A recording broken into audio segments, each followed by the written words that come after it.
I'm just on my way down past the Bell Real Estate where Sandi Sharp works down here on Cambridge Parade in Manly, Bayside of Brisbane, and I'm going to be chatting to her about her business in real estate and find out all about like where Sandi actually started, how she got into real estate, and if she's sort of noticed any changes in the area or even in the industry, how women are going in the industry, because there seems to be, in this area in particular, what I notice is quite a lot of women selling houses, renting houses, that sort of thing. So it's going to be great to talk to her. I met Sandi through the Bethania Street Community Garden where I volunteer. Well, it's all volunteers, and I volunteer and massage the workers at the Workers Bee on a Wednesday, the Wednesdays I can get there, and yeah, they get a 15-minute massage. Everyone puts their name on the list, and I sort of massage for the 2 hours there, and it's just such a fabulous feeling. Everyone is so nice. They're all volunteers. Some are retirees, and they all get in there and have this incredible garden in the big park in Lota. So yeah, that's where I met Sandi. So I'm really excited to talk to her. She's super busy, so it's been tough lining this up and finding the time to chat with her. So I'm really going to look forward to having a chat. So I'll just try and sneak by, and I don't know if I can turn this around. I might have to just stop it and turn around, and I'll get some footage of her shop down here. So yeah, stay tuned, and I'll see you soon with the interview with Sandi Sharp.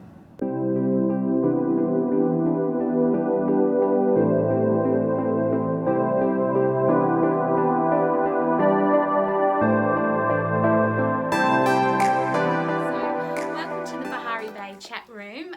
Today I have Sandi Sharp with me, and Sandi is an incredible woman that is in real estate, Bell Property Real Estate in Manly.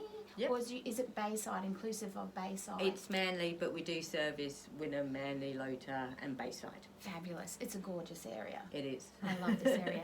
And so I've invited Sandi along. We've taken a few weeks to get us here. You're a very busy lady. A busy lady, so indeed. Thank you so much for coming to the chat room. Thank you, Nikki. Ta-da! So this is us. This is how it all happens in the studio. This lovely studio. So Sandi, tell me a little bit about yourself and how you got yourself into real estate. Okay, so way back in the beginning, I started out as a chef. So I trained at the Savoy Hotel in London, and that's what got me out here to Australia. So I started as a chef, and then throughout many years started changing to front of house, because I started, I've always had a good way with people and like to interact with people rather than being stuck away in the kitchens. So I started off as a chef, then started being managing in restaurants and front of house and function coordinating and wedding planning.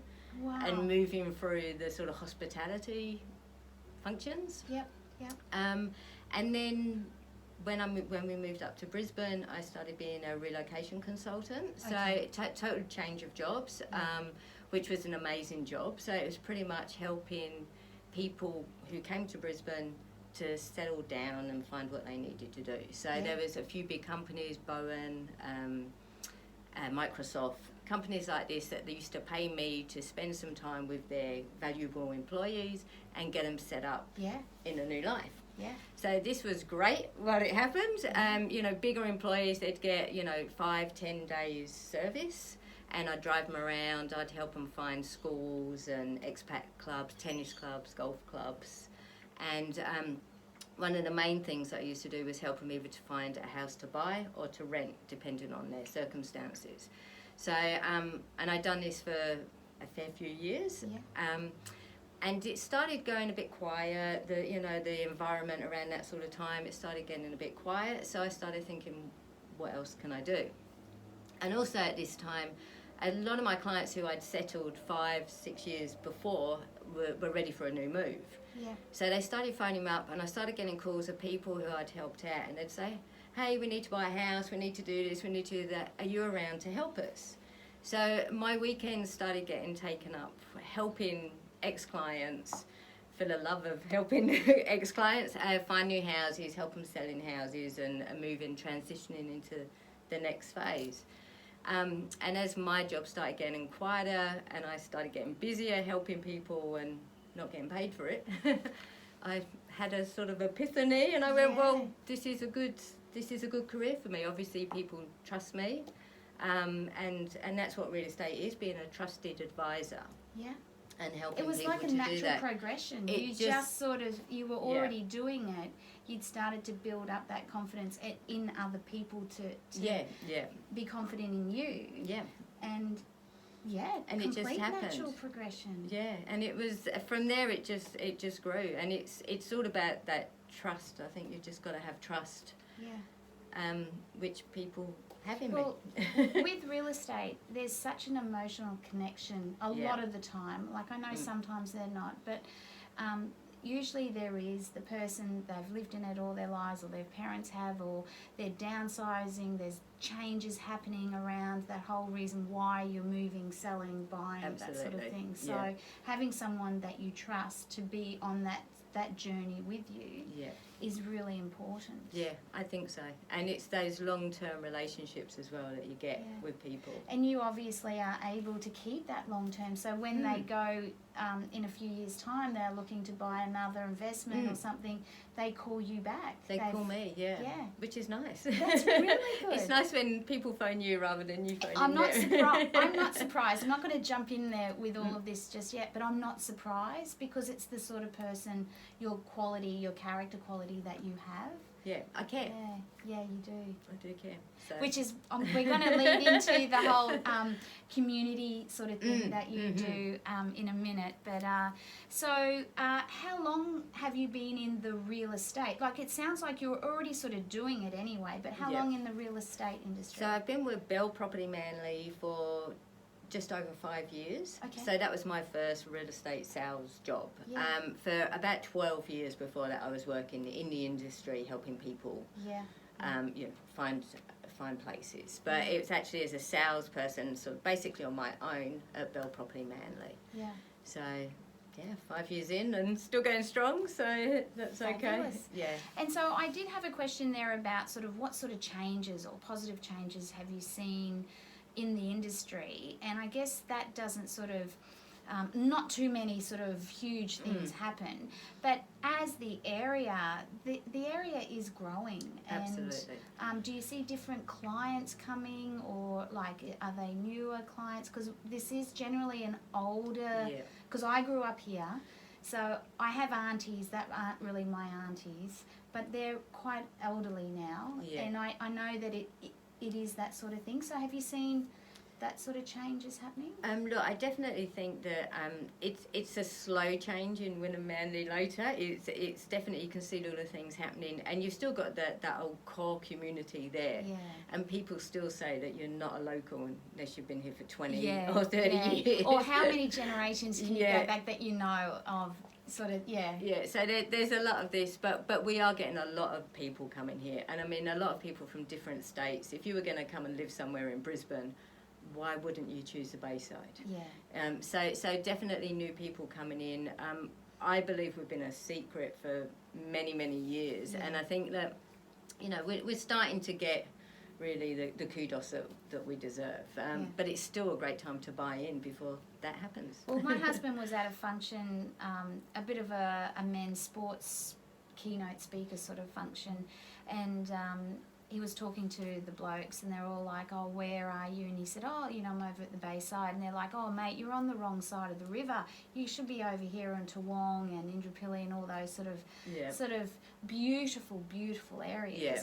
But, and he was like, mate, I could never give up the sea breeze. Yeah, absolutely. And he was telling me that, and I said, it's true. You drive away from the city, it's cooler down here. We've got the walks. Yeah. It's just gorgeous. Everything's here. I couldn't honestly imagine living anywhere else in Brisbane rather than the Bayside. Yeah. Well, we've travelled all around the world and we've come back. Yeah, we're back in Loda.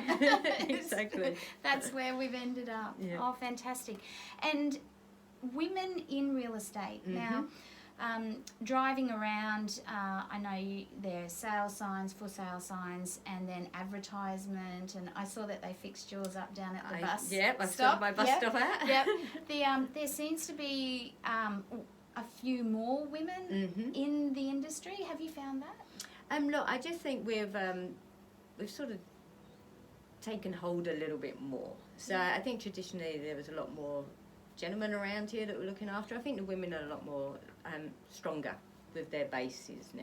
Yeah. So to tell the truth, Nick, I don't really take notice of anybody else. Yeah. Because I find that if you worry about other people and what they're doing, it takes a lot of energy away from what you're doing. And so I try not to look to see what other people are doing, because you've just I got to got to run do your own my path. own stuff, exactly. Yeah. And I don't want to get caught up in any of that. So I'm really quite oblivious to what else is happening, rather than what's happening in my lovely office and what's happening with me. And what you're building. And what I'm building. And what is that? What is it that's unique about Sandi Sharp and what she gives to her clients?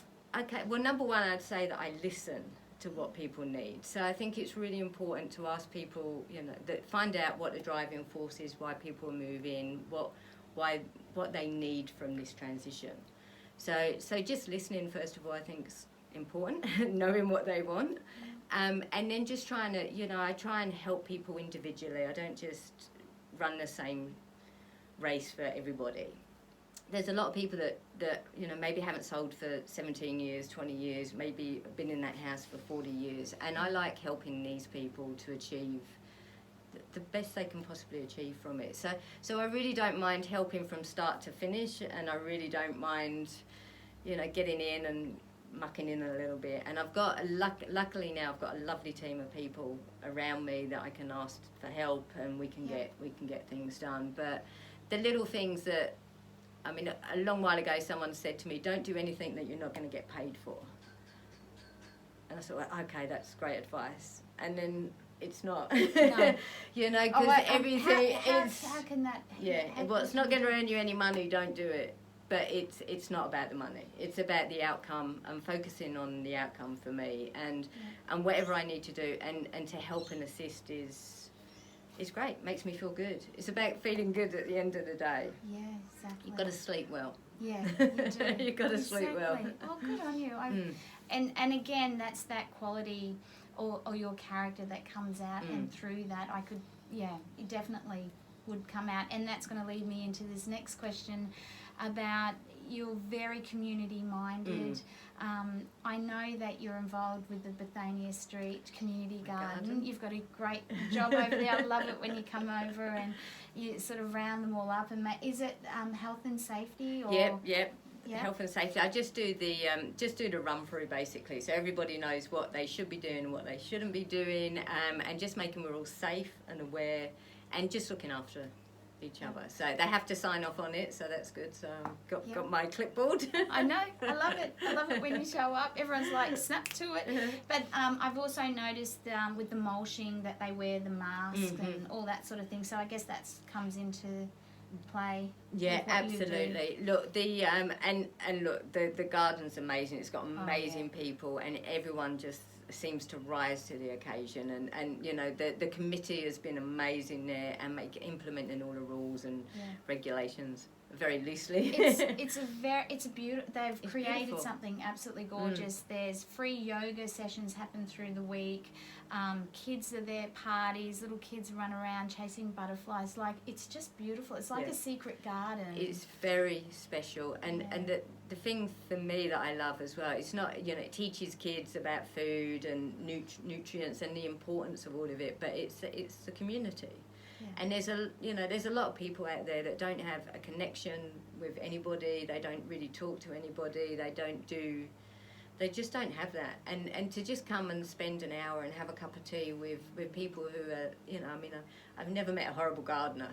So they're all lovely, lovely people. And to have a cup of tea and to just feel comfortable and safe outside, enjoying our beautiful garden, it's amazing. I love it. Absolutely. Yeah, so do I. And you're very good there. And so is there anything else that you're involved in locally, like in charity work or community sort of work? At the moment, I'm not too involved with anything. I've always been involved with stuff. In Sydney, I used to do a lot for the Wayside Chapel in King's Cross. So I used to organise the kitchens there and do lots of stuff after work there.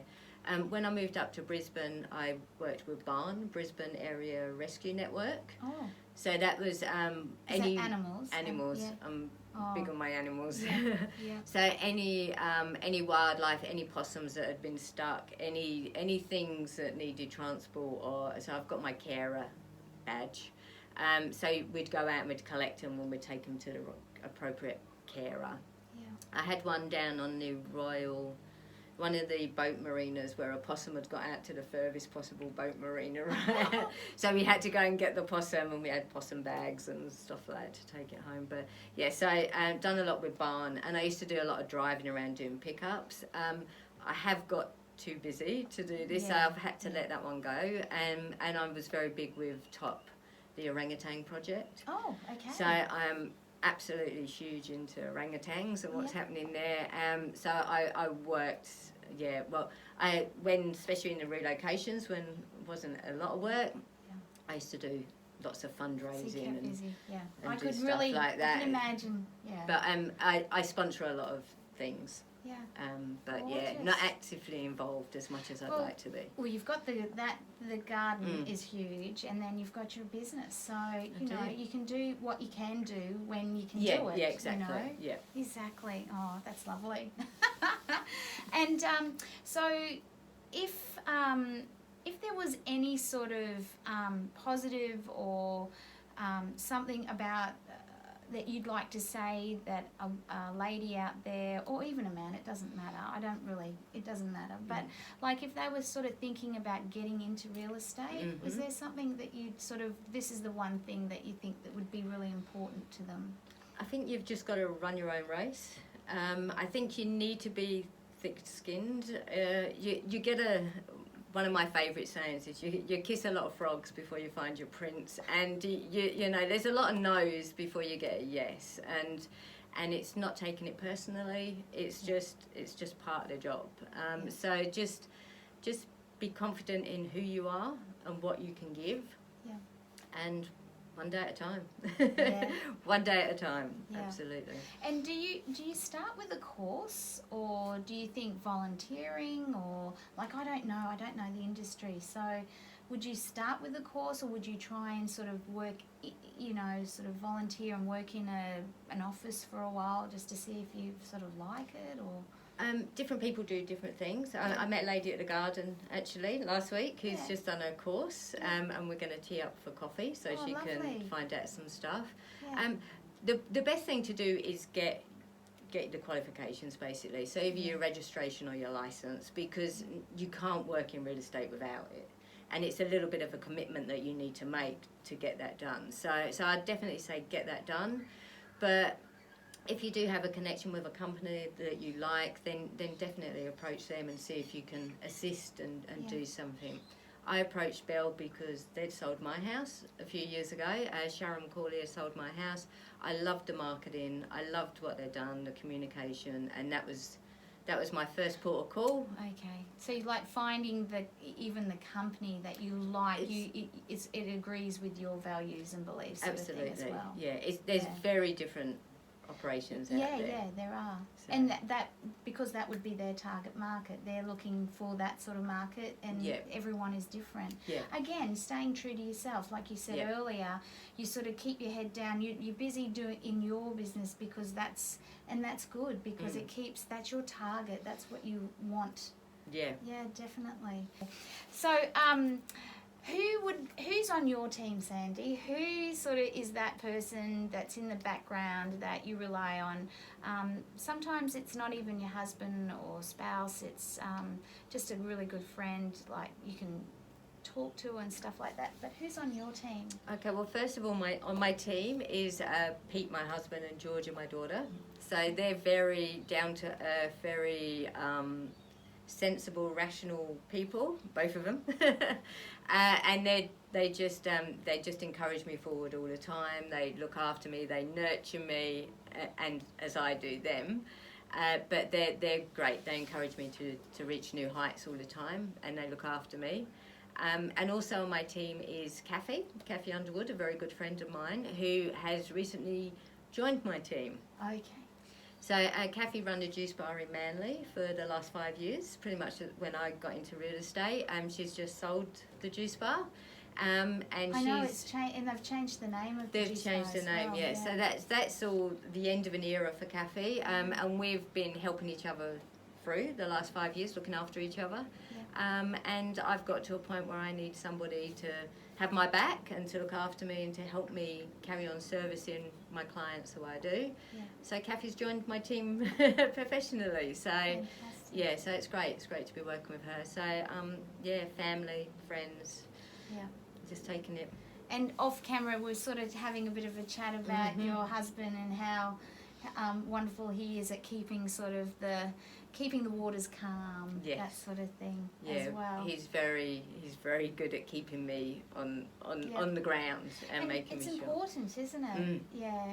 Absolutely. It's a very emotional job as well, so it's you need to balance. Yeah. And keep that balance. Keep that balance. Yeah, if you lovely. can. Yeah.